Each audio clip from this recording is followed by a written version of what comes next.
Un épisode 7 avec Will Ferrell en host et King Princess en host musical, où on retrouve un Will Ferrell qui entre enfin dans le Five Timers Club, donc c'est-à-dire parmi les comédiens, ou en tout cas les artistes, avoir présenté 5 fois le SNL. Bon, il faut savoir aussi que de toute façon, Will Ferrell est un ancien du cast de Saturday Night Live. On le connaît surtout aussi pour Jeopardy et Alex Trebek et ses imitations.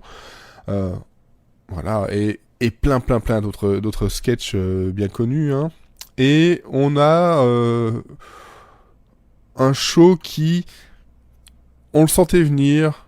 Après, on n'apprécie pas. Will Ferrell, c'est encore autre chose, mais on sent qu'il y avait quelque chose de fort qui se préparait, de très sympa, de très joué, de très amusant, en fait, parce que c'est vrai que les autres épisodes, jusque-là, c'était pas forcément tout le temps la joie. J'avais eu un peu peur, parce que le Cold Open était... Ouais, un peu feignant, le impeachment de Trump, Gordon Sondland, voilà, bon, ok, convenu, pas franchement très drôle. Par contre, le monologue, où on aura un Ryan Reynolds et un Tracy Morgan en guest, et un Will Ferrell qui joue le comédien gêné, qui voit qu'il y a Ryan Reynolds qui est dans le public et qui n'arrive pas à continuer son monologue parce qu'il est un peu impressionné d'avoir Ryan Reynolds dans le public. C'était vraiment très fun et ça rassurait un peu après le cold open, mi-figue, mi-raisin, comme on peut dire. On a eu quoi d'autre? Alors, on a eu donc le Weekend Update où on a eu trois grandes parties, l'actu politique, l'actu plus culturel, et un milieu où on a donc le Guy Who Just Bought a Boat avec Alex Moffat et Ryan Reynolds, où en gros on nous donne des petits trucs et astuces pour rencontrer quelqu'un, surtout ici des femmes, pour Thanksgiving. Ça tourne toujours autour du pénis, mais c'est très drôle, c'est super bien écrit et super bien joué par Moffat et par Reynolds, donc c'est absolument à voir, et parfois un peu gênant, mais c'est toujours très drôle.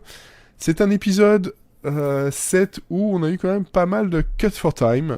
Ici, je vois en vérifiant qu'il y en avait bien 3. On a le jeans commercial avec Wranglers, donc la marque de jeans Peekaboo, où en gros c'est une pub sur des jeans qui pour les hommes en fait font une petite fenêtre sur l'arrêt des fesses pour donner le côté un peu coquin et sassy, comme ils disent. Voilà, c'est une pub bien fun aussi. Le Date in Mexico, ça par contre, ok, tant mieux, coupez-le, parce que c'est aussi très convenu. C'est un homme qui est au Mexique et qui attend sa femme qui vient de Moldovie, et qui, on sent très bien que c'est le coup des les sites russes où tu envoies de l'argent pour avoir une femme, et en fait finalement c'est juste une arnaque. On le sent venir, c'est pas forcément super bien joué, en tout cas ils sont pas à fond dedans, on sent qu'ils se disent que c'est pas le meilleur sketch, donc ça a été coupé et donc tant mieux. On a le cast list qui est aussi en cut for time, où là Will Ferrell joue un prof de théâtre et tout le monde est un peu excité de savoir qui va se retrouver sur la liste et pourquoi, quel rôle. Et là par contre c'est très drôle, plein de petits pics. Par contre, niveau sketchs qui ont été donc gardés, parce que quand même il y a des sketchs qui ont été gardés, on remarque qu'il y a une petite profusion de sketchs digital short, donc tournés avant le live, avec une pub pour Heinz et qui tourne autour du bruit qu'une bouteille de ketchup peut faire quand on appuie dessus. Et la solution qu'ont trouvé Heinz pour éviter ce moment gênant pendant Thanksgiving, c'est vraiment très drôle. Tu le sens venir, mais alors c'est vraiment vachement bien joué. Party Song, en fait, c'est un sketch où là, Will Ferrell va jouer un prof d'histoire qui se retrouve dans une boom d'élèves, et on ne sait pas pourquoi il est là, et c'est un peu gênant, et les paroles tournent autour de ça. C'est aussi vraiment très drôle. Une petite pub pour un restaurant, une pizzeria, où là c'est une famille qui doit faire bah voilà, tout ce qu'il faut pour vendre la pizzeria, parce qu'eux, ils sont là tous les jours, ils adorent cette pizzeria, et puis en fait, ça tourne en drame familial quand la mère se sent un peu délaissée, alors que bon, la mère, elle est très très importante, jouée par Kate McKinnon d'ailleurs. Euh, on a le sketch du ventriloque, où là, ça tourne aussi très très mal, et on se rend compte que voilà, faire de la ventriloquie avec des poupées qui sont pas forcément consentantes, c'est pas bien. C'est pas bien du tout. C'est très très très très drôle, encore une fois.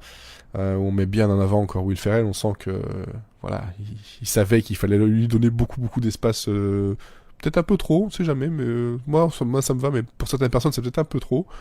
Euh, Même chose pour le First Thanksgiving, où là c'est un sketch qui reprend justement voilà le tout premier repas de Thanksgiving et la tournure un peu politique et de se rendre compte que justement voilà on parle des immigrants et là c'est les natifs qui parlent des blancs comme étant enfin les visages pâles comme ils disent des immigrants, etc. Et tout ça tourne autour de voilà le message politique qu'en fait c'est une situation qui s'est retournée ces dernières années, décennies même, avec un final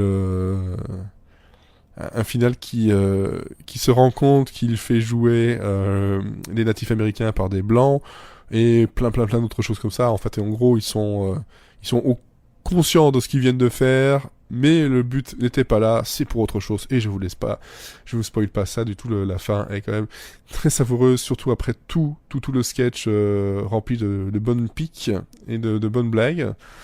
Qu'est-ce qu'il y avait d'autre? Je retourne dedans. Le cinéma classique. Alors, le cinéma classique, comment dire? C'est en gros une fin alternative au Magicien d'Oz, où en gros, ben voilà, elle se réveille de son rêve et elle explique un peu tout ce qui s'est passé. Et là, il y a des personnes de petite taille, jouées par les comédiens du cast, donc pas d'autres comédiens, de petite taille qui viennent et qui lui demandent et nous, on était quoi dans ton rêve? Et donc bah voilà, c'est un peu gênant parce que elle ose pas dire que c'était les Munchkins, qu'ils étaient voilà, on connaissait peut-être un peu l'histoire du magicien d'Oz et on tourne autour de ça, de se rendre compte que voilà, elle a fait un rêve où ils étaient pas vraiment très très bien représentés, voire pas du tout bien représentés. Donc c'est un sketch bizarre, pas inintéressant, mais bizarre. Ça il faut bien le noter. Sinon, je pense que j'ai fait le tour. Non, j'en oublie un parce que c'était un sketch qui était quand même. En général, les sketchs, on est entre 2 et 7 minutes, hein, voilà, en général, hein, je dis bien en général. Et là, on a le débat démocratique de 2020 qui nous dure 12 minutes, donc quasiment aussi long que ce podcast. Et c'est vrai que là, on a réussi à avoir un sketch politique qui, si on n'est pas forcément toujours au fait de ce qui se passe, passera pour d'autres éléments, mais malgré tout, plein de visages connus qui sont venus justement porter main forte en fait, à l'équipe, avec du Fred Armisen, de Maya Rudolph, qui jouent justement des rôles qu'ils ont déjà joués par le passé, et Maya Rudolph qui veut en fait être en Kamala Harris, mais qui veut être un mime vivant, qui veut son gif comme elle dit, qui veut son gif, qui veut voilà, que chaque moment où elle intervient se termine par un mime internet actuel ou pas. C'est très drôle. On a Larry David qui reprend voilà Benny Sanders. On a aussi Cecily Strong qui joue le rôle de Tulsi Gabbard, qui la joue façon Cruella dans les 101 Dalmatiens. Voilà, c'est un sketch qui on connaît le SNL pour ça, pour le côté politique, hein, toujours parodier les politiciens.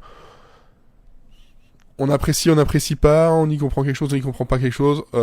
Toujours est-il que je pense qu'il aurait pu être un peu plus court et laisser la place justement à un des sketchs Cut for Time, notamment par exemple le jeans commercial qui ne dure qu'une minute 34.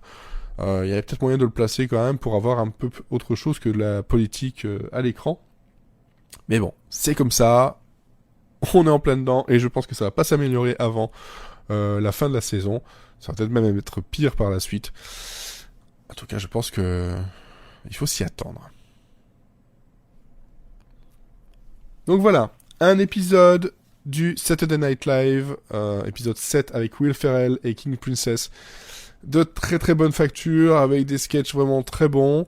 Le seul truc qui pourrait faire que vous n'aimez pas, c'est parce que vous n'aimez pas Will Ferrell, parce que là, globalement, il est un peu partout, tout le temps.